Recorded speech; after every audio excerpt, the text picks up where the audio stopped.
নমস্কার বন্ধুরা, শুভ সকাল। আমি সব কাজ সেরে এখন টিফিন নিয়ে বসে পড়েছি। এদিকে বাজার থেকে সবজি চলে এসছে, সবজিগুলো সব গুছিয়ে রাখলাম। এবারে সবজিগুলো মাছগুলো ধুয়ে কেটে এখন রান্না করতে বসবো।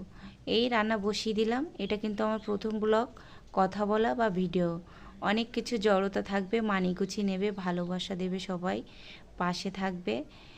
পাশে থেকে আমার চলার পথটাকে আরও সহজ করে দেবে। এদিকে আমি কড়াই তেল দিয়েছি, পেঁয়াজ দিয়েছি, চিংড়ি মাছও দিয়ে দিয়েছি। আমরা কিন্তু খুব হালকা খাই আর খুব সহজ পদ্ধতিতে রান্না করি।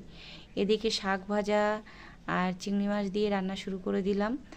আর তোমরা কিন্তু আমার অনেক কথার মধ্যে অনেক জড়তা ভাব আছে প্রথম প্রথম, তোমরা মানিয়ে গুছিয়ে নিও, কিছু মনে করো না। যাই হোক, আমি এদিকে শাকটা বসিয়ে দিয়েছি, রান্নাটা করছি। এই হলুদ লবণ দিয়ে দিলাম,